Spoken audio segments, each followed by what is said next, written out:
Hello friends, welcome to smart GS academy. Friends, आज की इस वीडियो में हम पढ़ने वाले हैं भारतीय नागरिक सुरक्षा संहिता BNSS की सभी महत्वपूर्ण धाराएं और प्रावधान, वो भी आसान भाषा में। इस वीडियो में हम सभी महत्वपूर्ण सेक्शन, उनके अर्थ और परीक्षा में पूछे जाने वाले पॉइंट्स को सरल तरीके से समझेंगे। तो वीडियो आप लोग एंड तक ज़रूर देखें, क्योंकि यहाँ आपको BNSS की पूरी महत्वपूर्ण जानकारी एक ही वीडियो में मिलने वाली है। वीडियो पसंद आए तो वीडियो को लाइक कमेंट जरूर करें। तो चलिए अब हम शुरुआत करते हैं। हम लोग इम्पोर्टेंट धाराओं पर आएँ, उसके पहले हम CRPC और BNSS के बीच में क्या फ़र्क हुआ है, क्या अंतर है, उसको समझ लेते हैं। राष्ट्रपति ने इसमें सिग्नेचर किए थे 25 जनवरी 1974 को, और ये लागू हुआ था 1 अप्रैल 1974 से। अध्याय इसमें 37 थे, धाराएं 484 थीं, अनुसूचियां 2 थीं। BNSS 2023 ये कब पास हुआ? इम्पॉर्टेंट डेट है, याद रखिए 25 दिसंबर 2023 को ये पास हुआ था।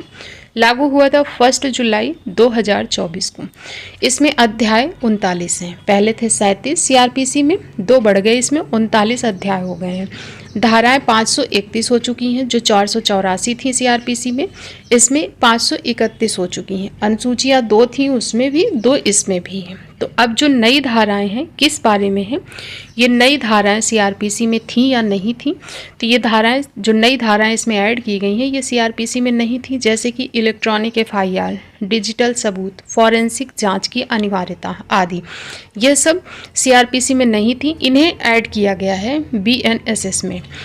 तो ये लागू कब हुआ? 1 जुलाई 2024 को। लेकिन अगर कोई FIR, एक चीज़ को नोट लगा करके याद रखना है कि लागू होने की जो डेट है 1 जुलाई 2024 है। लेकिन अगर इससे पहले कोई FIR हुई है, 1 जुलाई 2024 से पहले अगर कोई FIR दर्ज हुई है, तो वह पुरानी CRPC के अनुसार चलेगी, उस पर पुराना कानून लागू होगा। इस पॉइंट को नोट लगा करके आपको याद रखना है। डायरेक्ट 1 लाइनर क्वेश्चन इससे बन सकता है। तो हमने बेसिक ढांचा समझ लिया है। अब आगे देखते हैं कि क्या यह पूरे भारत पर लागू होता है। तो हाँ, पूरे भारत में लागू होता है, लेकिन इसका एक अपवाद भी है। इसे धारा 1 में देखते हैं। धारा 1 में उल्लेख है इसके विस्तार और अपवाद का। विस्तार कहाँ होगा? संपूर्ण भारत पर यह लागू होगा। विस्तार कहाँ तक होगा? तो संपूर्ण भारत पर यह लागू होगा धारा 1 के तहत। और अपवाद क्या है? तो नागालैंड और जनजातीय क्षेत्रों पर पूरी तरह से लागू नहीं होता है। क्यों नहीं लागू होता है? क्योंकि उनके परंपरागत कानून होते हैं, प्रशासनिक व्यवस्थाएं होती हैं, जिन्हें संविधान के तहत उन्हें संरक्षण मिला हुआ है, इसलिए वहाँ पर पूरी तरीके से लागू नहीं होता है। तो ये अपवाद स्वरूप आपको याद रखना है कि नागालैंड और जनजातीय क्षेत्रों पर पूरी तरह से लागू यह नहीं होता है, और विस्तार इसका संपूर्ण भारत पर यह लागू है। लेकिन सरकार अगर चाहे तो उन क्षेत्रों पर BNSS के कुछ खास अध्याय लागू कर सकती है। किन क्षेत्रों पर? नागालैंड और जनजातीय क्षेत्रों पर कुछ खास अध्याय लागू कर सकती है। कैसे लागू कर सकती है? राज्य सरकार नोटिफिकेशन जारी करके अध्याय 9 और अध्याय 11, अध्याय 12 लागू कर सकती है। 3 अध्याय आपको याद रखना है, 9, 11 और 12 सीक्वेंस से है। 9 के बाद 10 को आपको छोड़ देना है, 9 के बाद फिर 11 और 12, ये 3 अध्याय राज्य सरकार नोटिफिकेशन जारी करके जनजातीय क्षेत्र और नागालैंड के क्षेत्र में भी लागू कर सकती है। इसमें है क्या इन 3 अध्याय में? तो अध्याय 9 में शांति और सदाचार है, अध्याय 11 में लोक व्यवस्था और शांति है, अध्याय 12 में क्या है? पुलिस के निवारक कार्य हैं। तो ये 3 अध्याय राज्य सरकार नोटिफिकेशन जारी करके लागू भी कर सकती है। अपवाद स्वरूप याद रखना है आपको। याद कैसे कर सकते हैं? तो इसको याद कर सकते हैं कि जैसे नाग है, नागालैंड को अगर हम नाग करें, नाग कहाँ होता है? जंगल में होता है।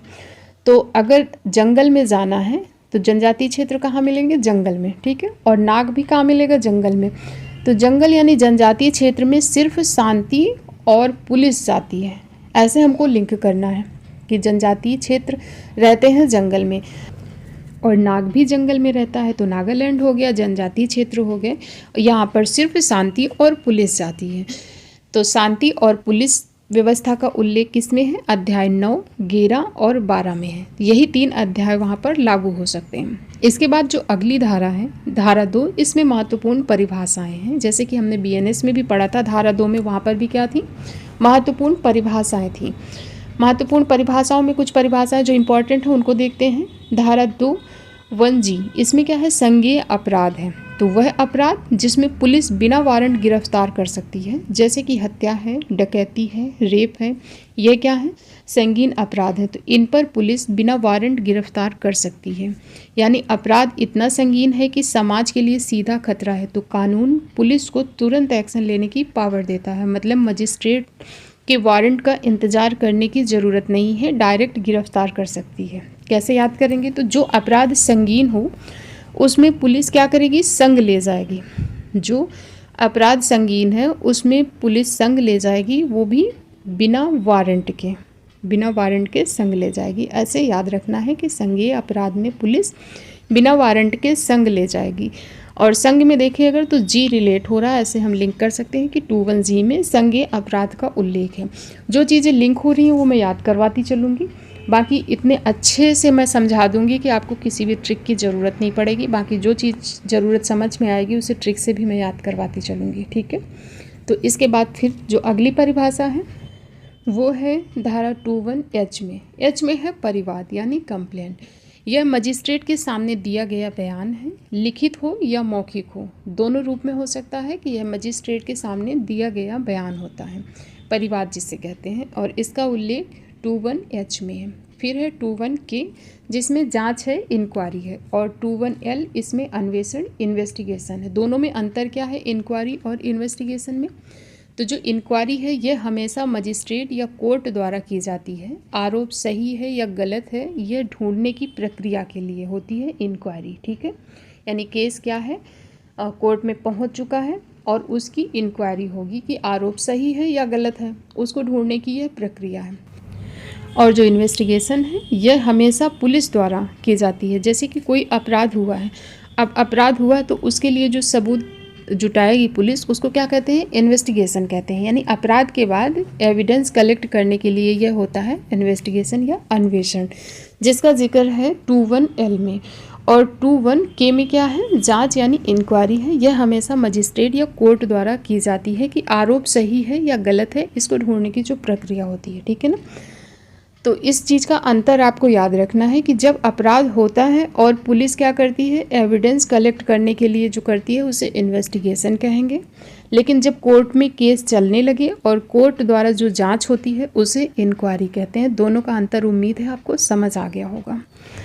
तो हमने धारा 1 में क्या देखा, विस्तार और अपवाद देखा, जिसमें संपूर्ण भारत पर लागू होगा विस्तार। अपवाद है नागालैंड और जनजातीय क्षेत्र।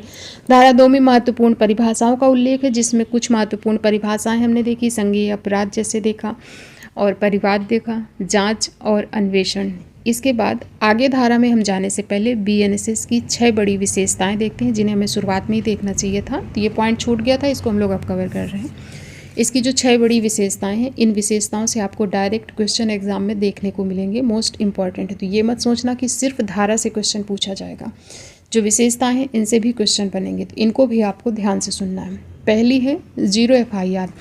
अब कोई भी किसी भी अपराध की रिपोर्ट किसी भी थाने में लिखा सकता है।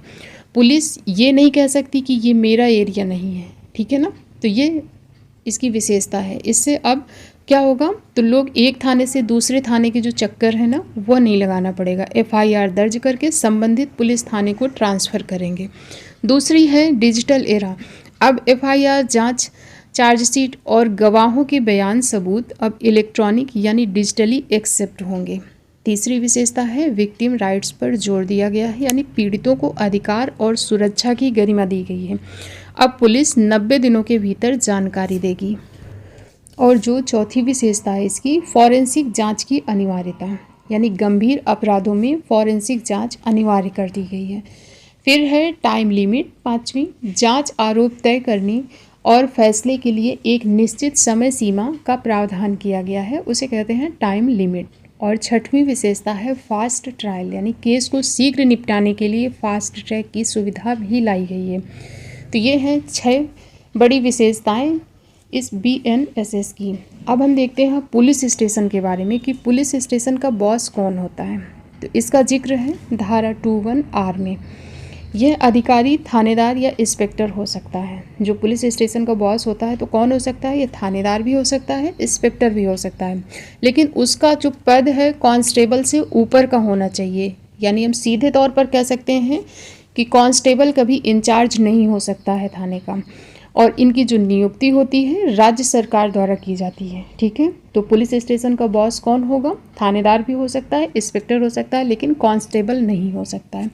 अब पुलिस रिपोर्ट, इसका जिक्र धारा 21S में है। ठीक है, ये तो हमने देखा पुलिस स्टेशन का बॉस, ये 21R में है, और इसके बाद फिर पुलिस रिपोर्ट, इसका जिक्र धारा 21S में है। इसमें दो मुख्य चीज़ें शामिल होती हैं। पहली FIR यानी फर्स्ट इन्फॉर्मेशन रिपोर्ट, इससे क्वेश्चन बन सकता है, याद रखिए इसकी full form first information report FIR। ठीक है, ये गंभीर मामलों के लिए होती है FIR। और एक होती है NCR होती है, NCR मतलब नॉन कागजेबल रिपोर्ट, ये कम गंभीर मामलों के लिए होती है। तो याद रखना है आपको कि धारा 21S में क्या है, इसमें है पुलिस रिपोर्ट का जिक्र किया गया है कि पुलिस रिपोर्ट कैसी हो सकती है। एक तो हो सकती है FIR, एक हो सकती है NCR। FIR होगी गंभीर मामलों के लिए, और जो मामला गंभीर नहीं है उसके लिए होगी NCR।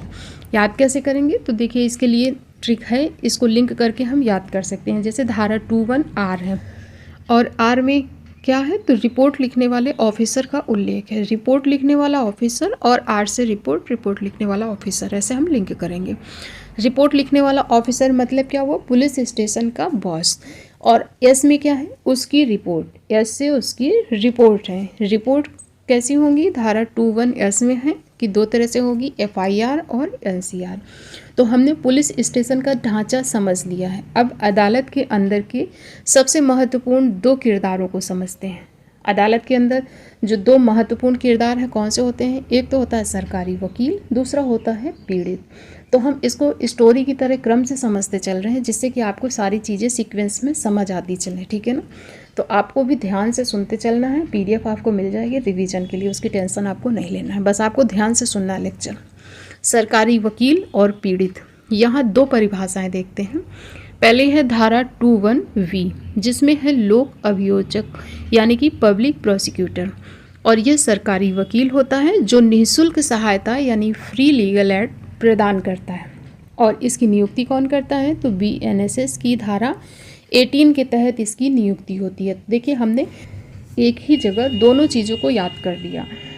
हमने देखा धारा 21B में क्या है? लोक अभियोजक है यानी पब्लिक प्रोसिक्यूटर है। यह सरकारी वकील होता है जो निःशुल्क सहायता देता है यानी फ्री लीगल एड प्रदान करता है, और इसकी नियुक्ति BNSS की धारा 18 के तहत होती है। तो आपसे अगर इसकी नियुक्ति पूछी जाए तो ये धारा भी आपको याद हो गई कि धारा 18 के तहत इसकी नियुक्ति होती है, और इसका जिक्र किस में है? 21B में है। ठीक है, तो 18 के तहत तो ऐसे हम लिंक कर सकते हैं कि जब 18 यानी कि 18 साल का कोई हो गया, 18 साल का कोई हो गया तब उसने क्या की? सरकारी वकालत शुरू की। ऐसे हम लिंक कर सकते हैं धारा 18 को, सिर्फ याद करने के लिए। ठीक है, और इसके बाद जो दूसरी धारा है वो है 21Y। वाई में क्या है? पीड़ित या विक्टिम का उल्लेख है। वह व्यक्ति जिसके ऊपर अत्याचार या क्षति हुई है उसका उल्लेख, उसे पीड़ित कहते हैं, और उसका उल्लेख धारा 21Y में है। तो V से हो गया वकील। जो धारा 21V देखा इसमें क्या है? वकील है। V से हो गया वकील, तो धारा 21V में वकील का उल्लेख है। इसकी नियुक्ति धारा 18 के तहत होती है। 18 को हमने लिंक किया कि जब वह 18 साल का हो गया तब वह सरकारी वकील बना, तो धारा 18 के तहत नियुक्ति होती है, और V से हो गया वकील। ठीक है, दोनों याद हो गए। इसके बाद जो पीड़ित है इसको कैसे याद करेंगे? विक्टिम। तो देखिए जो वकील केस लड़ रहा है तो वो अगर विक्टिम को बुलाएगा तो कैसे बुलाएगा? यहाँ आओ विक्टिम, ऐसा बुलाएगा। यहाँ आओ, यहाँ से हम वाई लिंक करेंगे। ठीक है, यहाँ से हम वाई लिंक करेंगे, वाई से यहाँ आओ विक्टिम हो गया। तो 21Y में क्या है? विक्टिम का उल्लेख है। इसके बाद अब हम देखते हैं वारंट और समन में अंतर क्या है, इनका जिक्र कहाँ है? तो जो धारा 21Z और X में इनका जिक्र है, इन्हें समझते हैं इनका क्या मामला है। तो वारंट का जो मामला है 21Z में है, यानी गंभीर अपराध जिनमें 2 साल से अधिक की सजा हो, आजीवन कारावास या मृत्युदंड मिलता है, तो ये क्या है? गंभीर अपराध है।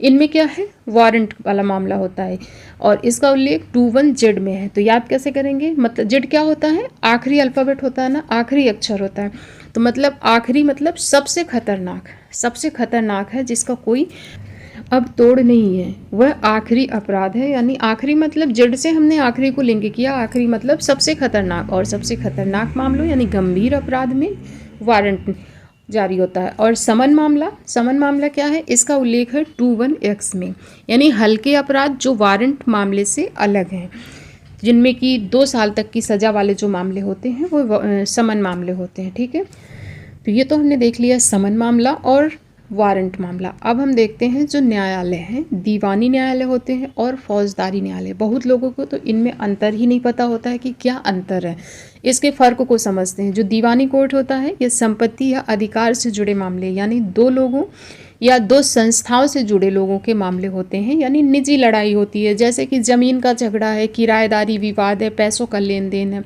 तो इसमें राज्य का सीधा रोल नहीं होता है यह। और यहाँ पर जो अदालत का मकसद होता है सज़ा देना नहीं होता है, बल्कि जिसका हक मारा गया है उसका हक मिल जाए, उसको मुआवजा मिल जाए, यह उद्देश्य होता है। इसे कानून की भाषा में पुरानी स्थिति को बहाल करना कहते हैं। तो ये हो गया दीवानी कोर्ट से संबंधित मामले जो होते हैं, यहाँ पर 2 लोगों से जुड़े मामले होते हैं। और इसमें सबसे निचली अदालत कौन सी होती है, मुंसिफ मजिस्ट्रेट की होती है। अब जो फौजदारी मामले हैं वे क्या होते हैं, तो ये वे मामले होते हैं जहां अपराध केवल एक व्यक्ति के लिए नहीं बल्कि पूरे समाज के लिए अपराध माना जाता है, जैसे कि चोरी है, लूट है, हत्या है। इसमें राज्य का रोल होता है। तो चोरी, लूट, हत्या ये किसी का पर्सनल मैटर नहीं होता है कि 2 लोगों का मैटर, पूरे समाज के लिए अपराध माना जाता है। ठीक है, और इसमें फिर राज्य का रोल होता है। यहीं पर पुलिस की FIR होगी, FIR होती है, फिर राज्य की तरफ से केस लड़ती है। और यहाँ जो मकसद होता है अपराधी को दंड दिलाना होता है, जिससे कि समाज में अच्छा संदेश जाए। ठीक है, तो हमने देखा कि जो दीवानी मामले होते हैं, दीवानी कोर्ट होती है, यहाँ पर 2 लोगों से जुड़े मामले जाते हैं और यहाँ पर सज़ा देना मकसद नहीं होता है बल्कि समझौता कराना होता है। और यही जो फौजदारी मामले हैं, यहाँ पर जो मामला होता है 2 लोगों का नहीं होता है बल्कि सामाजिक अपराध होता है, समाज के लिए जो अपराध होता है वह मामला जाता है। इसकी जो सबसे निचली अदालत होती है वो होती है द्वितीय श्रेणी न्यायिक मजिस्ट्रेट, यानी कि जुडिशियल मजिस्ट्रेट 2nd क्लास। ठीक है, अब इसके बाद हम धाराएं पढ़ते हैं। अगली धारा जो है वो है धारा 6। इसके तहत 4 तरह के न्यायालयों का उल्लेख किया गया है। 4 तरीके के न्यायालय का उल्लेख किया गया है। आपसे डायरेक्ट पूछा जाएगा किस धारा से रिलेटेड है या फिर इस धारा में कितने प्रकार के न्यायालय का उल्लेख है। तो याद रखिए धारा 6, इसके तहत 4 तरह के न्यायालयों का उल्लेख है। दंड न्यायालय के वर्ग हम देखते हैं।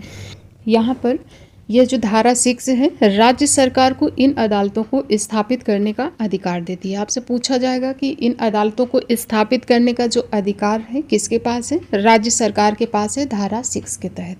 अब ये 4 न्यायालय हैं कौन से, तो पहला है सत्र या जिला न्यायालय, दूसरा है प्रथम श्रेणी न्यायिक मजिस्ट्रेट, तीसरा है द्वितीय श्रेणी न्यायिक मजिस्ट्रेट और फिर चौथा है कार्यपालक मजिस्ट्रेट। ठीक है, सत्र न्यायालय ये जिला न्यायालय उम्र कैद से लेकर मृत्यु दंड तक की जो सज़ा है ये सुना सकते हैं। प्रथम श्रेणी न्यायिक मजिस्ट्रेट जो होते हैं ये 3 साल तक की सज़ा सुना सकते हैं और द्वितीय श्रेणी न्यायिक मजिस्ट्रेट यह सिर्फ 1 साल की सज़ा सुना सकते हैं। और कार्यपालक मजिस्ट्रेट के अंतर्गत जैसे DM, ADM और SDM आते हैं। अब इनको याद कैसे करेंगे, तो अपराधियों के छक्के कौन छुड़ाता है, अपराधियों के छक्के कौन छुड़ाएगा, तो न्यायालय छुड़ाएगा उनको सज़ा दे करके। तो छक्के से हो गया 6 और न्यायालय, तो न्यायालय का जो उल्लेख है 4 प्रकार के न्यायालय, इसका उल्लेख धारा 6 में है और इनकी जो स्थापना है स्थापित करेगी राज्य सरकार। इसके बाद कोर्ट की स्थापना होगी। तो अब हम देखते हैं कोर्ट की स्थापना। अब उसका बॉस कौन है, तो जिला स्तर पर फौजदारी मामलों में सबसे बड़ी अदालत होती है। डायरेक्ट पूछा जाएगा जिला स्तर पर सबसे बड़ी अदालत, तो फौजदारी मामलों में सबसे बड़ी अदालत जिला स्तर पर होती है सेशन कोर्ट, और उसके जज को सेशन जज कहते हैं। और यही जज जब दीवानी मामले सुनते हैं तो उन्हें DG कहते हैं, यानी डिस्ट्रिक्ट जज कहलाते हैं। तो हम कह सकते हैं ना कि व्यक्ति एक है, भूमिकाएं 2 हैं, और वो पूरे ज़िले का मुखिया होता है। फिर से समझें कि कोर्ट की स्थापना तो हमने देख लिया धारा 6 के तहत 4 प्रकार की कोर्ट। अब इन कोर्ट की बॉस कौन होते हैं, तो जिला स्तर पर फौजदारी मामलों में सबसे बड़ी अदालत कौन सी है, सेशन कोर्ट है, उसके जज को सेशन जज कहते हैं। और यही जज जब दीवानी मामले सुनते हैं तो उन्हें DJ कहते हैं, यानी डिस्ट्रिक्ट जज कहते हैं। तो हम कह सकते हैं कि 2 भूमिकाएं में रहते हैं ये जज, और ये पूरे ज़िले के मुखिया होते हैं, CJM कहलाते हैं। जो पूरे ज़िले का मुखिया होता है वो क्या कहलाता है? CJM यानी चीफ जुडिशियल मजिस्ट्रेट, और ये बाकी सभी मजिस्ट्रेट के बॉस होते हैं। इतनी चीज़ें आपको समझ आ गई होंगी। एग्जाम्पल से समझें, आप एक सब इंस्पेक्टर हैं और आपने चोरी के मामले की चार्जशीट तैयार की। अब आप उसे सीधे किसी भी मजिस्ट्रेट के सामने नहीं ले जा सकते हैं। आपको कहाँ ले जाना है? CJM की अदालत में पेश करेंगे। फिर वो तय करेंगे कि आपका केस कौन सुनेगा, ACJM या फिर JMFC। तो वो काम का बंटवारा करते हैं, कौन? CJM। और छुट्टियों की मंजूरी भी देते हैं। छुट्टियों को मंजूरी कौन देता है? CJM ही देते हैं। और बाकी मजिस्ट्रेट पर प्रशासनिक निगरानी भी वही रखते हैं। ये डायरेक्ट क्वेश्चन आपसे पूछे जाएंगे, आपको याद रखना है, पूछा जाएगा। बाकी मजिस्ट्रेट पर प्रशासनिक निगरानी कौन रखता है? तो CJM रखते हैं। आपको क्या लगता है सिर्फ धारा से क्वेश्चन पूछे जाएंगे? कुछ लोग सिर्फ धाराएं रटवा रहे हैं, तो सिर्फ धारा से नहीं, आपको कॉन्सेप्ट भी क्लियर रखना है, ठीक है। तो अगर हम बात करें कि CJM बनते कैसे हैं, ये तो हमने देख लिया कि हर तरीके से ये कौन होते हैं? बॉस होते हैं CJM। लेकिन यह बनते कैसे हैं? तो धारा 10 के तहत वो आम तौर पर, धारा 10 के तहत क्या है? आम तौर पर किसी सीनियर, जो सबसे सीनियर जज होता है, JMFC जो होते हैं, उनको प्रमोट करके हाई कोर्ट द्वारा CJM बनाया जाता है, ठीक है। तो CJM उल्लेख किस में है? 10 में। CJM क्या होते हैं? मैंने क्या बताया? पूरे ज़िले के बॉस होते हैं। बॉस और 10 को हम लिंक करेंगे धारा 10 से, ठीक है। तो CJM कैसे बनते हैं? आमतौर पर किसी जो सीनियर जो होते हैं JMFC, ठीक है ना, तो जो JMFC सीनियर होते हैं उनका प्रमोशन होता है, उनको प्रमोट करके हाई कोर्ट द्वारा CJM बनाया जाता है। पूछा जाएगा किसके द्वारा प्रमोट किया जाता है? हाई कोर्ट द्वारा किया जाता है। अब जो हाई कोर्ट प्रमोट करती है, तो हाई कोर्ट को यह शक्ति किस धारा के तहत मिलती है? तो धारा 13 के तहत हाई कोर्ट को यह शक्ति मिलती है कि वह किसी भी प्रथम श्रेणी न्यायिक मजिस्ट्रेट यानी कि JMFC को CJM नियुक्त कर सकती है। तो दोनों चीज़ें क्लियर हो गई होंगी कि CJM कैसे बनते हैं। धारा 10 में इसका उल्लेख है। CJM मतलब बॉस कैसे बनेंगे? बॉस और 10 से लिंक किया हमने। फिर धारा 13 के तहत इनका प्रमोशन कौन करता है? तो हाई कोर्ट इनका प्रमोशन करता है। ये तो हमने देखा न्यायालय के प्रकार और इनका बॉस कौन होता है, इनकी नियुक्ति कौन करता है, कैसे होती है, यह प्रक्रिया देख लिया। अब हम देखते हैं पुलिस कब बिना वारंट पकड़ सकती है। इसका उल्लेख हम देखते हैं तो धारा 35, ये ओल्ड CRPC धारा 41 थी, जो अब BNSS की धारा 35 है। धारा 35 और 39 में क्या है, इसको देखते हैं कि अगर मामला संज्ञेय अपराध का है, जैसे कि हत्या, रेप, डकैती जैसे संगीन अपराध का है, तो पुलिस बिना वारंट गिरफ्तारी कर सकती है। यह हमने विशेषता में भी देखा था इसको ना। तो बिना वारंट के पुलिस गिरफ्तार कर सकती है। ऐसे मामलों में बिना मजिस्ट्रेट के आदेश और बिना वारंट के गिरफ्तार कर सकती है। याद कैसे करेंगे कि अगर किसी ने ज़्यादा 3-5 किया मतलब कि कुछ भी बदतमीजी किया, तो ज़्यादा 3-5 किया तो पुलिस बिना वारंट गिरफ्तार कर सकती है। 3-5 से 3-5 यानी 35 हो जाएगा। धारा 35 के तहत बिना वारंट पुलिस गिरफ्तार कर सकती है, इसका उल्लेख है। लेकिन इसमें एक अपवाद भी है। इस अपवाद को धारा 39 में बताया गया, इसीलिए मैंने दोनों धाराएं लिंक करके आपको बताई है कि 35 में क्या है, 3-5 किया तो पुलिस बिना वारंट गिरफ्तार करेगी, और अपवाद क्या है, 39 में है। इसे देखते हैं कि अगर मामला असंज्ञेय है, ये तो संज्ञेय मामला हो गया, गंभीर मामला, और अगर मामला गंभीर नहीं है लेकिन अपराधी अपना सही नाम पहचान नहीं बता रहा है, छिपा रहा है, तो फिर धारा 39 के तहत उसे बिना वारंट गिरफ्तार कर सकती है पुलिस, सिर्फ उसकी पहचान जानने के लिए। जैसे ही पहचान पता चल जाएगी वह उसे छोड़ देगी, ठीक है। तो यह अपवाद स्वरूप आपको धारा 39 याद रखना है। इसके बाद फिर धारा 36, इसमें मुख्य 3 बातें हैं गिरफ्तारी से संबंधित कि गिरफ्तारी करने वाले पुलिस अफसर की पहचान साफ होनी चाहिए। ये तो गिरफ्तारी की बात होगी। इसके बाद गिरफ्तारी के लिए 3 बातें बताई गई हैं धारा 36 में कि गिरफ्तारी करने वाला जो पुलिस अफसर है उसकी पहचान साफ होनी चाहिए, उसकी वर्दी पर नाम की पट्टी हो या फिर वह अपनी पहचान बताए। दूसरा, ज्ञापन तैयार किया जाएगा यानी कि अरेस्ट मेमो, जिस पर समय, तारीख, जगह और कम से कम एक गवाह के साइन होते हैं, और वह गवाह परिवार का सदस्य भी हो सकता है या फिर कोई प्रतिष्ठित व्यक्ति भी हो सकता है, और गिरफ्तार व्यक्ति के साइन भी होते हैं। तो यह किस लिए किया जाता है, जो तैयार किया जाता है अरेस्ट मेमो, इसलिए होता है इस बात का पक्का सबूत होता है कि गिरफ्तारी कब हुई और कैसे हुई। और जो तीसरी बात क्या है, तो गिरफ्तार व्यक्ति के दोस्त या परिवार को सूचना देना आवश्यक है। यह पुलिस की जिम्मेदारी है कि वह उस व्यक्ति के परिवार को या किसी दोस्त मित्र को सूचना दे। तो यह 3 बातें हैं, मुख्य 3 बातों का उल्लेख है धारा 36 में जो गिरफ्तारी से संबंधित है।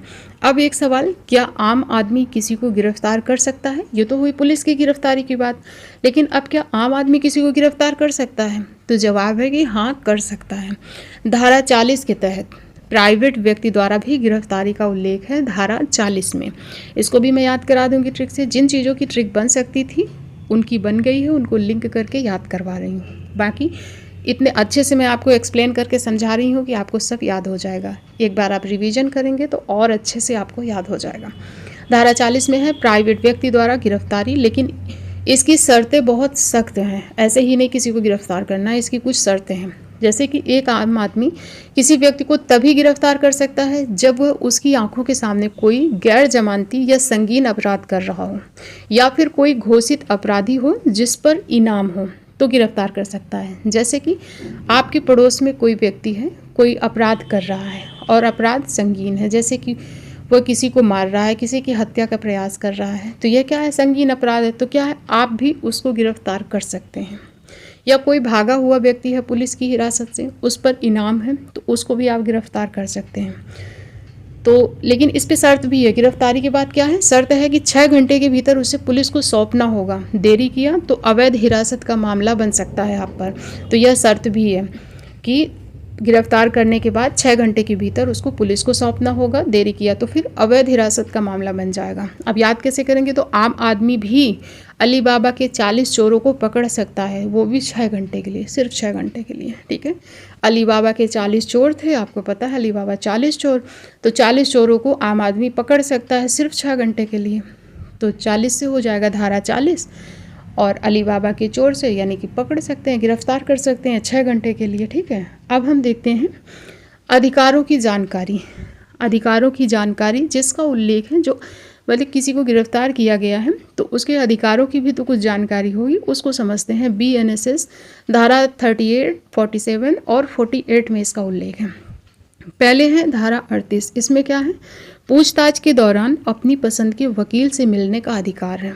किसी से पूछताछ हो रही है तो उसके दौरान उसको अपने पसंद के वकील से मिलने का अधिकार है, मतलब आप अकेले नहीं हैं, कानूनी सलाह ले सकते हैं।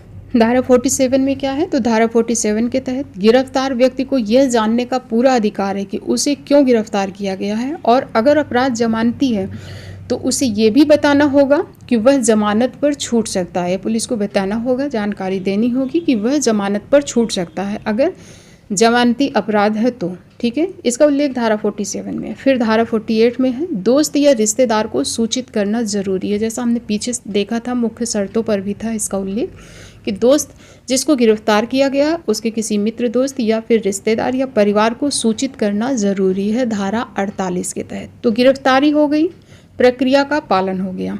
अब मामला क्या है? पुलिस स्टेशन से आगे बढ़ेगा। ये सब मामला क्या था? पुलिस स्टेशन के अंदर का ही मामला था। अब जो मामला है पुलिस स्टेशन से आगे बढ़ेगा। अब राज्य की भूमिका शुरू होती है इसमें। राज्य का प्रतिनिधित्व करता कौन है? तो राज्य का सरकारी वकील यानी पब्लिक प्रोसिक्यूटर, सरकारी वकील। इसका उल्लेख धारा 18 और 20 में है। धारा 18 में क्या है? लोक अभियोजक, इसकी नियुक्ति है, यानी केंद्र सरकार या राज्य सरकार द्वारा इसकी नियुक्ति होगी। इसका उल्लेख धारा 18 में है। तो हमने पीछे भी देखा था ना, जब धारा 18 से हमने लिंक किया था कि इसकी नियुक्ति किस धारा के तहत होती है? 18 के तहत होती है, यानी 18 साल का हो गया तो वह सरकारी वकील बन गया। सरकारी वकील, इसकी नियुक्ति धारा 18 में है। अब सवाल यह है कि क्या पुलिस की प्रक्रिया दोहराते हैं ये लोग या फिर जांच खुद भी करते हैं? तो इसे धारा 20 में बताया गया है। 20 में है अभियोजन निदेशालय, यानी इस निदेशालय की स्थापना राज्य सरकार करती है राज्य स्तर पर, और निदेशक राज्य स्तर पर इसमें कौन होते हैं? निदेशक होते हैं, और जिला स्तर पर उप निदेशक होते हैं। और इसका मकसद होता है अभियोजन पक्ष को पुलिस और जांच एजेंसियों से स्वतंत्र रखना। अब इसको किस अदालत में ले जाएंगे केस? तो यहीं पर न्यायपालिका का ढांचा समझना अनिवार्य हो जाता है। ये तो हो गई गिरफ्तारी। वकील हो गया, अब इसको किस अदालत में ले जाएंगे, तो यहाँ पर न्यायपालिका की भूमिका ढांचा इसको समझना अनिवार्य हो जाता है। इसका ढांचा समझते हैं। BNSS की धारा 8 और 9 जो हमने पीछे नहीं बताई थी, अगर पीछे बता देते तो फिर आपको सीक्वेंस में समझ नहीं आता। अभी सारी चीज़ें सीक्वेंस से चल रही हैं। गिरफ्तारी हुई, उसके बाद फिर वकील हुआ, अब इसके बाद न्यायालय जा रहे हैं, तो सारी चीज़ें सीक्वेंस से चल रही हैं। तो यहाँ पर धारा 8 और 9 का रोल है। धारा 8 और 9 के तहत राज्य सरकार हाई कोर्ट की सलाह पर सेशन कोर्ट और मजिस्ट्रेट कोर्ट की स्थापना करती है, और इस पूरे ज़िले का जो बॉस होता है वो कौन होता है, डिस्ट्रिक्ट जज यानी DJ होता है, जिसका जिक्र धारा 13 में है। फिर उसके नीचे होते हैं ACJM, JMFC, JMSC होते हैं। तो अब किस जज के पास कितनी शक्ति है इसे समझते हैं। धारा 23 सबसे ऊपर है CJM यानी मुख्य न्यायिक मजिस्ट्रेट, वो मृत्युदंड, आजीवन कारावास और 7 साल से अधिक की सज़ा छोड़कर कोई भी दंड दे सकता है। ठीक है, सबसे ऊपर क्या याद रखना है, CJM है, मुख्य न्यायिक मजिस्ट्रेट, वह मृत्युदंड, आजीवन कारावास और 7 साल से अधिक की सज़ा छोड़कर कोई भी दंड दे सकता है। यानी हम आसान भाषा में अगर कहें तो वह अधिकतम 7 साल तक की सज़ा दे सकता है ना। इसका उल्लेख धारा 23 में है। फिर है JMFC यानी प्रथम श्रेणी न्यायिक मजिस्ट्रेट, यह अधिकतम 3 वर्ष तक की सज़ा दे सकता है और 50,000 तक का जुर्माना दे सकता है, या फिर दोनों लगा सकता है, सज़ा भी दे सकता है 3 वर्ष तक की और 50,000 तक का जुर्माना भी लगा सकता है। कौन, JMFC। इसी का प्रमोशन करके बनाया जाता है CJM जो हाई कोर्ट द्वारा बनाया जाता है, यानी प्रथम श्रेणी न्यायिक मजिस्ट्रेट, यह 3 वर्ष तक की। फिर है JMSC, यह द्वितीय श्रेणी का न्यायिक मजिस्ट्रेट होता है और यह अधिकतम 1 वर्ष तक की जेल की सज़ा दे सकता है, 10,000 तक का जुर्माना लगा सकता है, या फिर दोनों कर सकता है, जेल भी और जुर्माना दोनों सज़ा दे सकता है। तो हमने देखा 3 तरीके के जज है ना। पहले सबसे ऊपर CJM जो 7 साल तक की सज़ा देते हैं, उसके नीचे प्रथम श्रेणी न्यायिक मजिस्ट्रेट यह 3 वर्ष तक की, और उसके नीचे द्वितीय श्रेणी न्यायिक मजिस्ट्रेट या 1 वर्ष तक की। याद करना आसान है, सबसे ऊपर CJM, फिर प्रथम श्रेणी, फिर द्वितीय श्रेणी, 7, 3, 1, ये हो गई सज़ा। तो ये तो हो गई जज की पावर, जज की बात। इसके बाद हम देखते हैं जो गिरफ्तारी हो चुकी है उससे संबंधित धाराएं और प्रावधान। जिसको गिरफ्तार किया गया है, गिरफ्तार व्यक्ति को 24 घंटे के भीतर मजिस्ट्रेट के सामने पेश करना ज़रूरी है, और इसमें यात्रा का समय हटा करके, यात्रा का समय इसमें ऐड नहीं होता है। गिरफ्तार व्यक्ति को 24 घंटे के भीतर मजिस्ट्रेट के सामने पेश करना अनिवार्य है। ठीक है, और इससे संबंधित एक वाद भी है, ये भी आप जान लें, लिंक करके मैं आपको बता रही हूँ, याद भी करवा रही हूँ। इससे संबंधित एक वाद था कुलतेज सिंह बनाम भारत संघ वाद। इसमें निर्णय आया था कि जो गिरफ्तार व्यक्ति है, दोषी कहें या अपराधी कहें, उसे 24 घंटे के भीतर न्यायालय में पेश करना अनिवार्य है, यात्रा का समय हटा करके। तो यह वाद भी इससे जोड़ के आप लोग याद रखें, मैं याद करा दूंगी। जैसे कुलतेज सिंह वाद है, तो किसी को अगर 24 घंटे के भीतर मजिस्ट्रेट के सामने ले जाना है तो वह गाड़ी तेज़ चलाएगा ना, तेज़ से कुलतेज, ऐसे करके मैंने न्यायिक निर्णय वाले पार्ट में इसको याद करवाया था। यहाँ पर लिंक करना ज़रूरी था, इसलिए मैंने लिंक कर दिया उस वाद को भी। और इसका उल्लेख धारा 58 में है, धारा 58। और इसी अवधि के दौरान ये जो 24 घंटे मिले हैं, इसी 24 घंटे में कुछ और कार्य भी पुलिस को करने होते हैं। धारा 53 के तहत गिरफ्तार व्यक्ति का एक मेडिकल ऑफिसर द्वारा मेडिकल परीक्षण अनिवार्य होता है, और इसके 2 उद्देश्य होते हैं मेडिकल करवाने के। पहला तो होता है कि व्यक्ति जो है स्वस्थ स्थिति में है या नहीं है, जांच कराना। दूसरा होता है यह देखना कि हिरासत के दौरान उसके साथ कोई शारीरिक हिंसा तो नहीं हुई है, इस वजह से यह मेडिकल परीक्षण करवाया जाता है। इसके 2 उद्देश्य होते हैं। इसका उल्लेख धारा 53 में है। फिर है धारा 54, इसमें है गिरफ्तार व्यक्ति की शिनाख्त या पहचान करना, या परेड कहते हैं उसको, कि ये सब, और होता कब है, ये उसी 24 घंटे के अंदर करना अनिवार्य है। और अगर पुलिस ने जानबूझकर अगर देरी करी तो फिर क्या होगा, इसे धारा 58 का उल्लंघन माना जाएगा और इसे न्यायालय में चुनौती दी जा सकती है। तो 58 के तहत याद रखें, 24 घंटे के भीतर मजिस्ट्रेट के सामने पेश करना अनिवार्य है। अब इसके बाद हम देखते हैं समन क्या है। समन जिसे बुलावा भी कहते हैं। समन है क्या? तो समन कोर्ट द्वारा भेजा गया आधिकारिक बुलावा है। इसका उल्लेख धारा 63 में है। धारा 63, 64, 68 को हम एक साथ देखते हैं क्योंकि ये समन से ही संबंधित हैं तीनों धाराएं। तो अगर मैं 63 बता दूं फिर आपको 64 और उसके बाद फिर मैं 65, 66 ऐसे बता दूं तो समझ नहीं आएगा, क्योंकि ये तीन धाराएं समन से संबंधित हैं। तो तीनों को मैं एक साथ बताऊंगी क्योंकि मेरे बताने का तरीका यही है, इससे अच्छे से समझ आता है। समन क्या है? पहली चीज़ तो समन कोर्ट द्वारा भेजा गया आधिकारिक बुलावा होता है। धारा 63 में इसका उल्लेख है।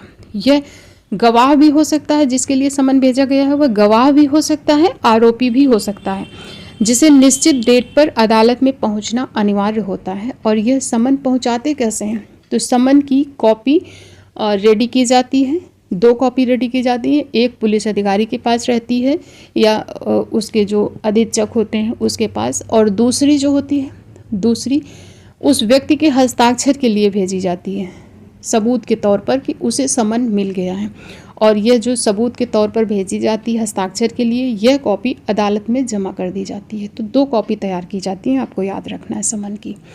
धारा 64 में क्या है कि 1 कॉपी, और इसका उल्लेख किसमें? धारा 64 में, कि 1 कॉपी व्यक्ति को दी जाती है, दूसरी पर हस्ताक्षर जो होते हैं, हस्ताक्षर करके क्या किया जाता है? उसको अदालत में भेजा जाता है। तो 2 कॉपी रेडी की जाती हैं। 63 में है समन भेजने का जो उल्लेख है बुलावा, उसका 63 में है। 64 में जो उसके द्वारा कॉपी बनाई जाती है, 2 कॉपी का उल्लेख है। और इसके बाद 68 में क्या है? तो सरकारी सेवक पर तामील, यानी कि किसी बड़े अफसर को अगर भेजना हो तो क्या प्रक्रिया है। ये तो हमने देख लिया समन के बुलावा की जो प्रक्रिया है, उसमें प्रक्रिया का उल्लेख हो गया 64 में, 63 में हो गया समन का उल्लेख।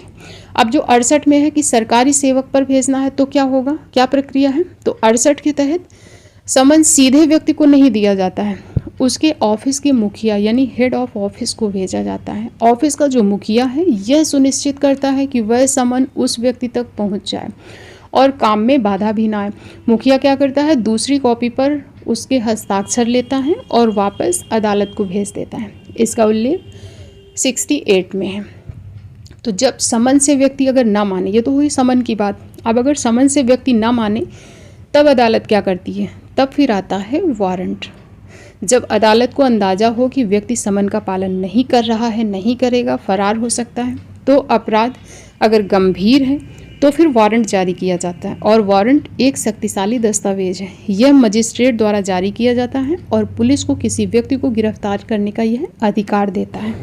धारा 79 के तहत वारंट निष्पादन है। वारंट का निष्पादन यानी गिरफ्तारी, निष्पादन का मतलब गिरफ्तारी भारत में कहीं भी की जा सकती है। इसका उल्लेख है धारा 79 में कि वारंट के तहत भारत में कहीं भी गिरफ्तारी की जा सकती है। और यह वारंट वैध कब तक होता है? तो धारा 72 के तहत यह तब रद्द होगा जब कोर्ट इसे स्वयं रद्द कर दे या फिर उसकी गिरफ्तारी कर ली जाए। जिसके लिए जारी हुआ उसकी गिरफ्तारी हो गई है तो रद्द हो जाएगा, या फिर कोर्ट स्वयं रद्द कर दे तब रद्द होगा। 2 कंडीशन में यह रद्द होगा 72 के तहत। और 79 के तहत वारंट के तहत भारत में कहीं भी गिरफ्तारी की जा सकती है। इसके बाद अगर कोई भाग जाए, गिरफ्तार भी नहीं हुआ है और उसने जो है सरेंडर भी नहीं किया है और वह भाग गया तब क्या होगा? तो धारा 84 के तहत उद्घोषणा होती है जो अदालत जारी करती है। जो गिरफ्तारी से बच रहा है या बयान देने से फरार हो रहा है तो उसे वार्निंग दी जाती है, निश्चित तारीख पर यहाँ पहुँचो। और अगर नहीं पहुँचता है तो यह क्या होती है? अंतिम चेतावनी होती है उसकी। लेकिन फिर भी वह पेश नहीं हुआ तो फिर घोषणा अखबार पर है, पोस्टर पर है, न्यूज़ पर है, यानी सब जगह सार्वजनिक कर दी जाती है जिससे दिमागी तौर पर उस पर जोर पड़े। तो हमने देखा कि संदेह होने पर गिरफ्तारी 24 घंटे के भीतर, 24 घंटे का जो कवच है उसे देखा। अदालत के लिए समन की प्रक्रिया, वारंट की प्रक्रिया देखी। कोई भागे तो उसके लिए उद्घोषणा देखी। अब अगर उद्घोषणा के बाद भी फरार व्यक्ति सामने नहीं आता है तो क्या होगा? तो उसके लिए अगली धारा है धारा 85, जिसमें फरार व्यक्ति की कुर्की का उल्लेख है। याद कैसे करेंगे इसको? इसकी ट्रिक बन सकती है, याद कर सकते हैं कि जो पुलिस को चकमा देकर भागेगा तो उसकी 85 चीज़ें कुर्क हो जाएंगी, यानी जब्त कर ली जाएंगी। तो 85 चीज़ों से हम 85 धारा रिलेट कर सकते हैं। अगर आप ऐसे ही याद कर सकते हैं तो ऐसे ही याद कर लीजिए कि धारा 85 में फरार व्यक्ति की कुर्की है। 84 में उद्घोषणा के बाद भी अगर सामने नहीं आएगा तो ऐसे भी याद कर सकते हैं कि उसके बाद जो अगली धारा 85 है उसमें उस व्यक्ति की कुर्की का उल्लेख है। इसके बाद फिर इम्पॉर्टेंट धारा है धारा 94। इसमें हम देखेंगे कि कोर्ट में कोई दस्तावेज या फिर चीज़ पेश करने के लिए क्या होता है, तो कोर्ट में कोई दस्तावेज या कोई चीज़ पेश करने के लिए समन, इसका उल्लेख है धारा 94 में। यह समन कोर्ट या थाने का अधिकारी भेज सकता है। भेजेगा कौन? तो यह समन कोर्ट या फिर थाने का जो अधिकारी है वह भेज सकता है। फिर धारा 96, इसमें है तलाशी वारंट कब जारी होगा। तलाशी वारंट जारी होगा तो कब जारी होगा, इसका उल्लेख धारा 96 में है कि अगर धारा 94, 95 का समन भेजने पर भी कोई दस्तावेज पेश नहीं करता है तो कोर्ट तलाशी वारंट जारी करता है। धारा 96 में इस चीज़ का उल्लेख है। फिर अगली महत्वपूर्ण धारा 108 है कि कोई भी मजिस्ट्रेट अपनी मौजूदगी में तलाशी का आदेश दे सकता है। अब ये हो गई कि तलाशी के लिए वारंट जारी किया जाता है, लेकिन ये जारी करेगा कौन? तो कोई भी मजिस्ट्रेट अपनी मौजूदगी में तलाशी का आदेश दे सकता है। धारा 108 में इसका उल्लेख है। अब हम देखते हैं महिलाओं और बंधकों की सुरक्षा, जिसका उल्लेख धारा 100 और 101 में है। धारा 100 में क्या है? सदोष परिरुद्ध यानी कि बंधक की तलाशी। यदि किसी व्यक्ति को अवैध रूप से बंधक बनाया गया है तो इसका उल्लेख क्या है? धारा 100 में है कि बंधक की तलाशी का उल्लेख है। याद करेंगे कैसे? कि अगर किसी को बंधक बनाया गया तो वो क्या करे? 100 नंबर डायल करें। अगर किसी को बंधक बनाया गया है तो 100 नंबर डायल करें, 100 नंबर डायल करें, तो 100 से हो जाएगा धारा 100 यानी धारा 100, जिसमें है सदोष परिरुद्ध यानी बंधक की तलाशी का उल्लेख है। अब इस स्थिति में तलाशी वारंट जारी करने का अधिकार डीएम यानी जिला मजिस्ट्रेट, एसडीएम या प्रथम श्रेणी मजिस्ट्रेट इनके पास है। अगर पुलिस को पता चले कि किसी को बंधक बनाया गया है तो वह इनसे वारंट लेकर के फिर जांच कर सकता है। इसका उल्लेख धारा 100 में है। तो धारा 100 को हमने याद कर लिया कि अगर किसी को बंधक बनाया गया है तो 100 नंबर डायल करो। फिर है धारा 101, इसमें है अपहृत स्त्रियां वापस करने की शक्ति, यानी अपहरण की गई महिलाओं को वापस करने के लिए विवश करने की शक्ति है। इसका उल्लेख धारा 101 में है। नियम क्या है कि यदि स्त्री शिकायत करती है, लिखित रूप में देती है, तो डीएम, एसडीएम या प्रथम श्रेणी मजिस्ट्रेट उसे वापस करने का आदेश दे सकते हैं।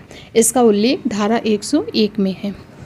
और इस धारा को बहुत ही आसानी से याद कर सकते हैं 101 रुपये के शगुन से, कि 101 का शगुन दो, अपहृत बेटी को घर लाओ। इसके बाद हम देखते हैं शक्ति और बांड के बारे में, जिनका उल्लेख धारा 126 से 129 तक है। पहली धारा है 126, इसमें है लोक परिशांति की बात की गई है कि यदि किसी कार्यचालक मजिस्ट्रेट यानी डीएम, एसडीएम या फिर एडीएम को लगता है कि कोई व्यक्ति शांति भंग कर सकता है तो वह शांति बनाए रखने के लिए बॉन्ड भरवा सकते हैं कि वह गड़बड़ नहीं करेगा, अगर करेगा तो भारी जुर्माना भरेगा। इस चीज़ का बॉन्ड भरवा सकते हैं अगर किसी को लगे कि यह शांति भंग कर सकता है, यानी लोक परिशांति की बात की गई है 126 में।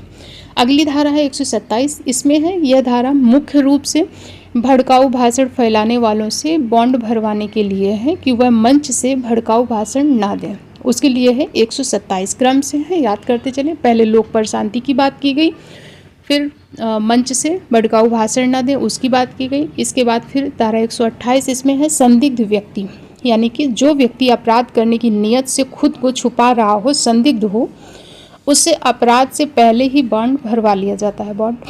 और ये सब अपराध रोकने की कड़ियाँ हैं। ये सब किया किस लिए जाता है? अपराध को रोकने के लिए। अब धारा 129, इसमें है अव्यासिक अपराधी, जो आदतन अपराधी है, उनसे अपराध न करने की प्रतिभूति यानी बॉन्ड ली जाती है। तो धारा 126 से 129 तक शांति और बॉन्ड से संबंधित है। इसके बाद फिर भरण पोषण और लाठी चार्ज से भी संबंधित धाराएं हैं। पहली धारा है 144, इसमें है गुजारा भत्ता या भरण पोषण का उल्लेख, यानी पत्नी, संतान और माता पिता के भरण पोषण के लिए आदेश दिए गए हैं और यह आदेश देने का अधिकार किसके पास है? प्रथम श्रेणी मजिस्ट्रेट के पास है। फिर धारा 148, इसमें है सिविल बल का प्रयोग करके भीड़ या जमाव को तितर बितर करने का अधिकार देती है कि अगर भीड़ हिंसक हो रही है, कहीं पर भी भीड़ जमा है और हिंसक हो रही है तो क्या है? पुलिस लाठी चार्ज कर सकती है। पुलिस, और इसका आदेश देगा कौन?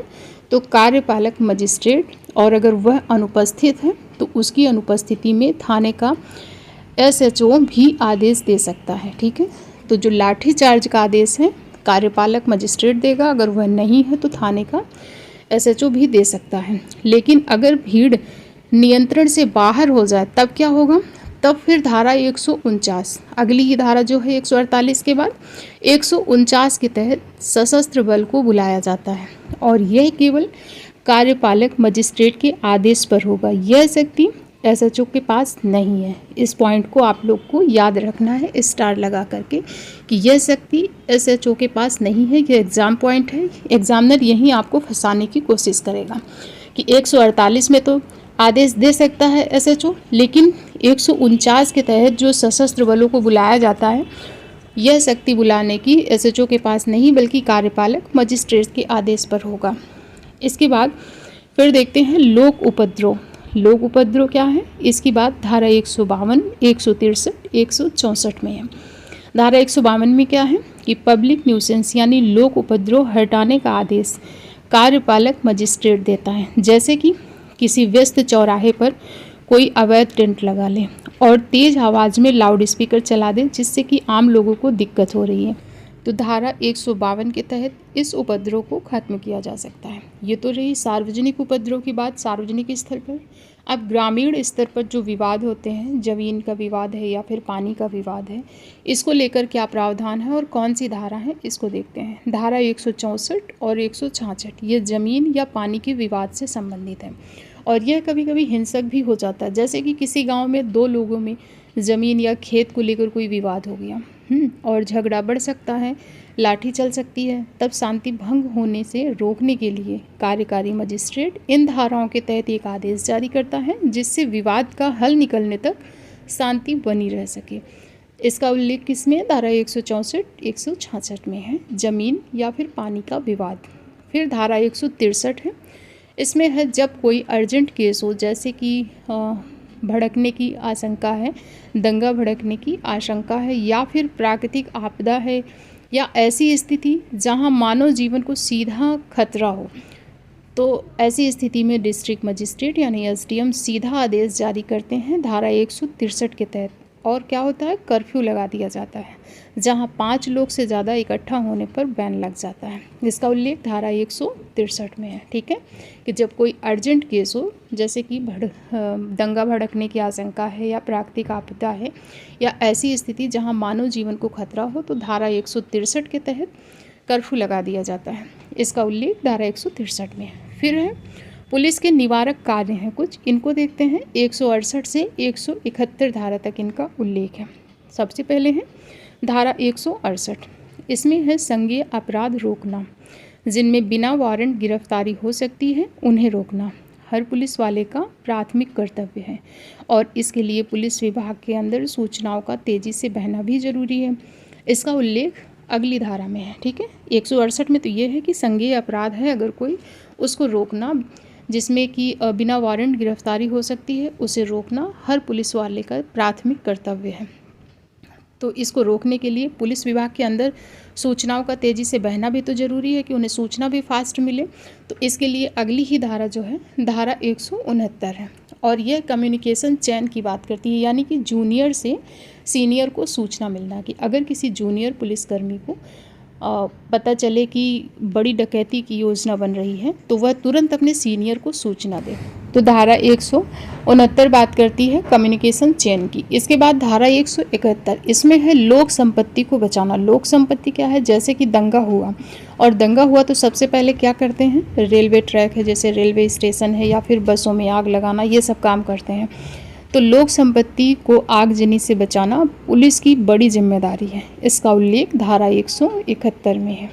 फिर है बिना वारंट की गिरफ्तारी, 170 में इसका उल्लेख है। धारा 170 में बिना वारंट गिरफ्तारी, संज्ञेय अपराध रोकने के लिए बिना वारंट गिरफ्तार करना, इसका उल्लेख धारा 170 में है कि कोई भी संज्ञेय अपराध है और उसको रोकना है तो बिना वारंट के गिरफ्तार कर सकते हैं।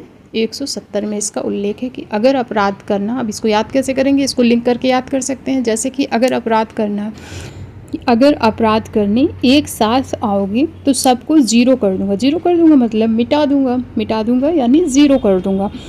तो एक साथ से हो जाएगा एक साथ और जीरो से हो जाएगा जीरो, यानी धारा 170 जिसमें है बिना वारंट के गिरफ्तार कर लूँगा। सबको जीरो कर दूंगा यानी बिना वारंट के सबको गिरफ्तार कर लूँगा। धारा 170 में इसका उल्लेख है। अब हम देखते हैं जो मोस्ट इम्पॉर्टेंट चैप्टर है, जहाँ से बहुत ज़्यादा क्वेश्चन पूछे जाते हैं, FIR का जो चैप्टर है। इसमें जो बदलाव हुआ है इससे क्वेश्चन 100% पूछा जाएगा। इसको आप लोग ज़रूर याद रख लें कि EFIR को मान्यता देना, इससे क्वेश्चन बनना ही बनना है। धारा 173 जो है EFIR का नया नियम बताती है। इसमें FIR ओरल या फिर इलेक्ट्रॉनिक रूप से दी जा सकती है। FIR तो ओरल भी दी जा सकती है और इलेक्ट्रॉनिक रूप से भी दी जा सकती है, लेकिन इसकी प्रामाणिकता कैसे तय होगी? क्या कोई भी किसी के खिलाफ फर्जी ईमेल भेज सकता है? तो इसका समाधान इसी धारा में है, धारा 173 में ही, कि अगर EFIR भेजना है तो भेजना तो आसान है, लेकिन उस FIR को औपचारिकता में बदलने की एक शर्त भी है कि इलेक्ट्रॉनिक माध्यम से दी गई सूचना पर शिकायतकर्ता के हस्ताक्षर 3 दिन के भीतर अनिवार्य है और इस नियम से सुनिश्चित होता है कि पुलिस का टाइम वेस्ट ना हो। इसके लिए यह शर्त रखी गई है। ठीक है, इसका उल्लेख धारा 173 में है। इसके बाद फिर अगली धारा है धारा 173 सबसेक्शन 1। इसमें महिला संबंधी अपराधों पर FIR यानी कोई भी महिला पुलिस अधिकारी ही लिखेगी। अगर महिला संबंधी अपराध है, FIR लिखवाने कोई महिला आई है, तो जो रिपोर्ट है वह FIR महिला ही लिखेगी, महिला पुलिस अधिकारी ही लिखेगी, जिससे कि महिला बिना किसी झिझक डर के पूरी बात बता सके। इसका उल्लेख धारा 173 सबसेक्शन 1 में है। इसके बाद फिर है धारा 173 सबसेक्शन 2। इसमें FIR दर्ज होने के बाद एक कॉपी शिकायतकर्ता को फ्री में दी जाएगी। इसका उल्लेख धारा 173 सबसेक्शन 2 में है। इसके बाद फिर धारा 173 सबसेक्शन 4 है कि अगर कोई थाना प्रभारी FIR लिखने से ही मना करे तो ऐसी कंडीशन में क्या होगा? सूचना SP को भेजी जाएगी। बहुत कम लोगों को पता होगा कि अगर कोई थाना प्रभारी FIR लिखने से मना कर दे तो सूचना SP को भेजी जाएगी। इसका उल्लेख धारा 173 सबसेक्शन 4 में है। फिर अगली धारा है 174। इसमें है असंज्ञेय मामलों में NCR यानी नॉन कॉग्जिबल रिपोर्ट। इसमें पुलिस बिना मजिस्ट्रेट के आदेश के अन्वेषण के यानी इन्वेस्टिगेशन नहीं कर सकती है। जैसे कि पड़ोसियों के बीच में मामूली सी कहासुनी हो गई तो यहाँ पर फिर क्या FIR नहीं दर्ज होगी, यहाँ पर NCR दर्ज होगी। इसका उल्लेख धारा 174 में है। फिर जो अगली धारा है 175, इसमें है संज्ञेय मामलों में। जैसे असंज्ञेय मामलों में हो गया 174 में, तो अगली ही धारा में 175 में फिर संज्ञेय मामलों के लिए है कि संज्ञेय मामलों में पुलिस बिना मजिस्ट्रेट के आदेश के भी जांच शुरू कर सकती है, क्योंकि जो मामला है वो संज्ञेय है। जैसे कि डकैती है, हत्या है, ये सब मामला है तो पुलिस तुरंत जांच शुरू कर सकती है। लेकिन जो असंज्ञेय मामला है NCR वाला, इसमें बिना मजिस्ट्रेट के आदेश के इन्वेस्टिगेशन नहीं कर सकती है। तो ये हो गई 174 और 175।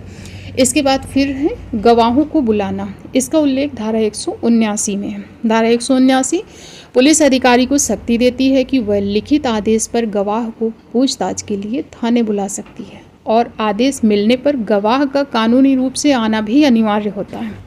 यह दोनों ही पॉइंट हैं किसमें? धारा 179 में, कि पुलिस अधिकारी को शक्ति देती है कि वह लिखित आदेश पर गवाह को पूछताछ के लिए थाने बुला सकती है और आदेश मिलने पर गवाह का आना भी अनिवार्य होता है। अब इसका एक अपवाद भी है कि किसे थाने नहीं बुलाया जाएगा, और मुझे लगता है यहाँ से क्वेश्चन बनेगा क्योंकि इसमें एक बदलाव हुआ है।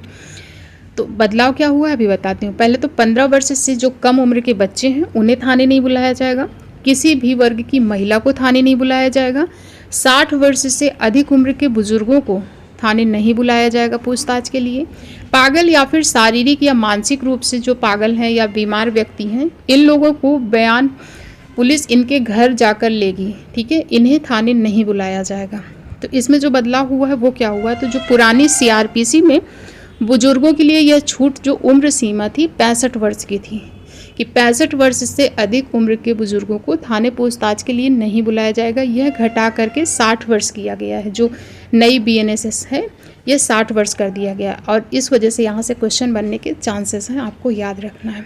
अब इसको हम लिंक करके याद कर सकते हैं या ट्रिक बोलें, जो भी बोलें आप, कि जब पुलिस का बुलावा आएगा गवाही के लिए तो एक साथ 9 नहीं बोलना है।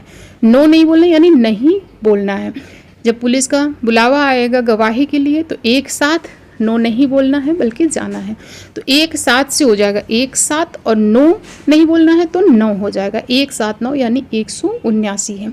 और अपवाद स्वरूप भी याद रखना है कि 15 वर्ष से कम उम्र के बच्चे, किसी भी वर्ग की महिला, 60 वर्ष से कम उम्र के बुजुर्ग, मानसिक या शारीरिक रूप से बीमार व्यक्ति, ये लोग थाने नहीं जाएंगे। इनसे पूछताछ के लिए इनके घर जाकर के पुलिस को पूछताछ करना होगा।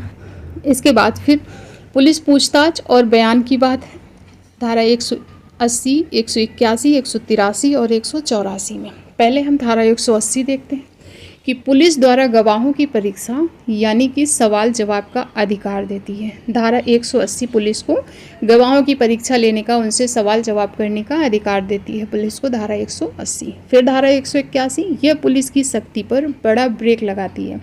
देखिए धारा 180 क्या कर रही है, पुलिस को यह सख्ती देती है कि वह सवाल जवाब कर सके, और वहीं 181 सख्ती पर एक ब्रेक लगाती है। इसके अनुसार पुलिस के सामने दिए गए लिखित बयान पर गवाह के हस्ताक्षर नहीं कराए जाएंगे।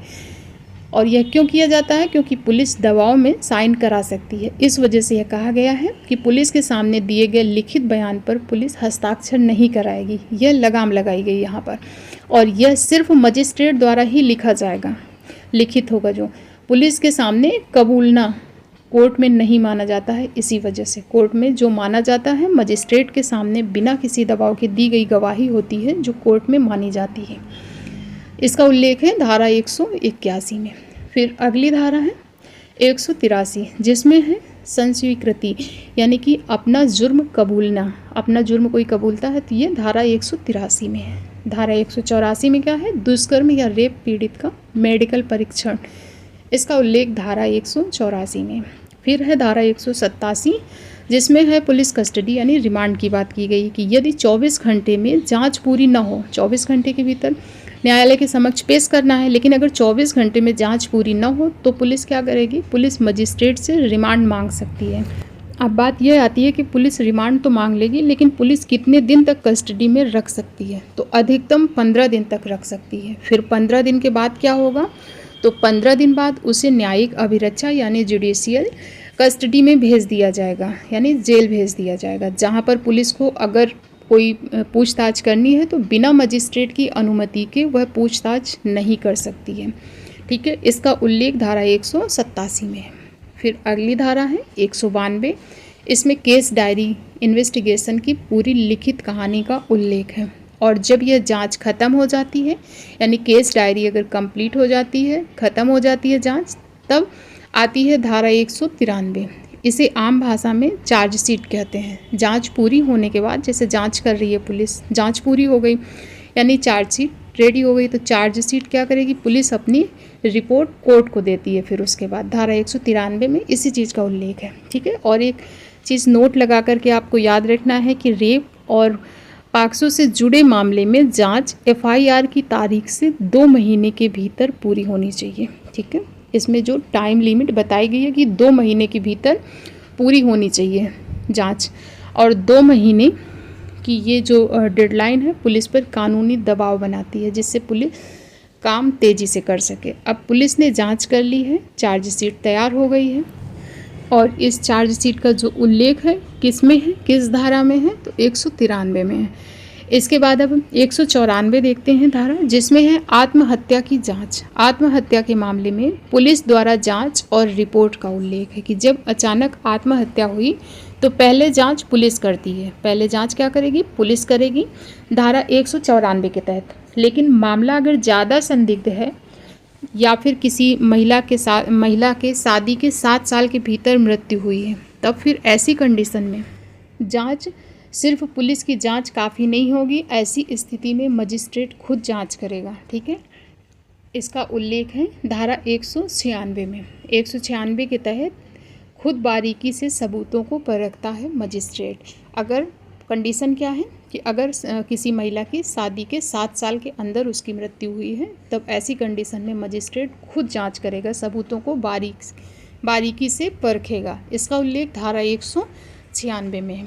फिर है धारा 210 जिसमें है मजिस्ट्रेट द्वारा संज्ञान, यानी कि पुलिस की फाइल देखने के बाद जज को अगर लगा कि इसमें दम है तो वह इस मामले में संज्ञान लेगा। और जब ट्रायल शुरू होगा, ट्रायल शुरू होने वाला हो तो आरोपी को पता होना चाहिए। तो इसका उल्लेख धारा 230 में है कि धारा 230 इसमें उल्लेख है फ्री कॉपी का जो नया नियम है। पहले क्या था, आरोपियों को कॉपी दस्तावेज पाने के लिए बहुत धक्के खाने पड़ते थे, चक्कर लगाने पड़ते थे। अब नए नियम में क्या है, पुलिस को 14 दिन के भीतर सभी डॉक्यूमेंट्स की कॉपी देनी होगी, वो भी फ्री में, ठीक है, 14 दिन के अंदर। इस धारा को हम याद कर सकते हैं। धारा 230 में क्या है, फ्री कॉपी का जो नया नियम है। तो 2-3 चक्कर मत करो। पुलिस क्या बोल रही है कि 2-3 चक्कर मत काटो, आरोपी से कहती है 2-3 चक्कर मत काटो, 14 दिन के अंदर फ्री कॉपी मिल जाएगी। फ्री कॉपी मतलब फ्री में यानी 0 रुपये में, फ्री में यानी 0 रुपये में कॉपी मिल जाएगी। तो 2-3 चक्कर से हो जाएगा 2 और 3, और फ्री में मिल जाएगी यानी 0, तो 230 हो जाएगा धारा। अब बहुत से केस ऐसे हैं जो पेंडिंग पड़े रहते हैं, न्याय की रफ्तार इतनी धीमी है, तो इसके लिए क्या है, इसके लिए है धारा 283, जिसमें संक्षिप्त विचारण यानी समरी ट्रायल्स की बात है कि छोटे मोटे मामलों को निपटाने की शक्ति CJM JMFC के पास है, लेकिन JMSC के पास नहीं है। और यही आपसे पूछा जा सकता है कि समरी ट्रायल्स की शक्ति JMSC के पास है या नहीं है, यानी कि जो द्वितीय श्रेणी मजिस्ट्रेट है इसके पास यह शक्ति नहीं है, यह नहीं कर सकता है। यह शक्ति किसके पास है, CJM और JMFC यानी प्रथम श्रेणी न्यायिक मजिस्ट्रेट। इसके बाद फिर अगली धारा है धारा 285 सब सेक्शन 2। इसमें समरी ट्रायल्स में अधिकतम 3 माह से ज़्यादा की सज़ा नहीं दी जा सकती है। इसका उल्लेख धारा 285 सब सेक्शन 2 में है। अब धारा 290 है, इसमें है दोष स्वीकार और समझौता। जैसे कि किसी ने साइकिल चुराई है, छोटा अपराध किया है, साइकिल चुरा ली और वह कोर्ट के चक्कर लगाने से या पुलिस के चक्कर लगाने से बचना चाहता है, कम से कम समय में यह सब सॉल्व करना चाहता है, तो वो क्या कर सकता है, जज के सामने जा कर के स्वीकार कर ले कि हाँ मैंने ये साइकिल चुराई थी और मुझे सज़ा में छूट दी जाए। तो यह सिर्फ 7 साल से कम सज़ा वाले अपराधों पर ही यह नियम लागू होता है। तो जज क्या करेगा, उसको कम से कम सज़ा देने की कोशिश करेगा और वहीं पर केस समाप्त हो जाएगा। तो इसको याद कैसे कर सकते हैं, जब दोनों पार्टी में मतलब जिसने अपराध किया है और जज, दोनों पार्टी राजी हो तो टाइम नहीं बर्बाद होगा, टाइम 0 लगेगा, टाइम बर्बाद नहीं होगा केस में। तो दोनों पार्टी से 2 और 9 हो जाएगा और टाइम 0 लगेगा, तो 2 9 0 यानी 290। 290 में है दोष स्वीकार और समझौते की बात की गई है कि अपराधी दोष स्वीकार कर ले और समझौता हो जाए, उसे सज़ा कम मिलेगी। फिर धारा 337 है, जिसमें है डबल जेपर्डी। एक बार दोष सिद्ध या दोष मुक्त किए गए व्यक्ति का उसी अपराध के लिए दोबारा ट्रायल नहीं होगा, यानी एक अपराध की सज़ा सिर्फ एक बार होगी। जैसे कि किसी ने किसी का मर्डर कर दिया, उसको सज़ा हो गई और इसके बाद पता चला कि वह तो मरा ही नहीं, जिसको उसने मारा था या मारने की कोशिश की थी वह मरा नहीं था और उसने सज़ा काट ली है। तो अब क्या होगा, तो अब वह क्या करे कि उसने दोबारा उसका मर्डर कर दिया, इस बार उसने उसको मार ही दिया, तो अब क्या उसको दोबारा सज़ा मिलेगी उसके मर्डर की? तो नहीं मिलेगी, क्योंकि वह एक बार सज़ा काट चुका है। तो यही बताती है धारा 337 की डबल जेपर्डी, यानी एक बार दोष सिद्ध या दोष मुक्त किए गए व्यक्ति का उसी अपराध के लिए दोबारा ट्रायल नहीं होगा, यानी दोबारा सज़ा नहीं होगी। फिर है धारा 359, इसमें है अपराधों का समन। इस धारा की जो टेबल में उन समनीय अपराधों की लिस्ट है जिनमें दोनों पार्टियां आपसी समझौता कर सकती हैं। जैसे 2 पार्टियां हैं आपसी समझौता कर सकती हैं, तो अपराधों का जो समन है धारा 359 में है। इसके बाद धारा 360, इसमें क्या है, इसमें अभियोजन वापस लेना।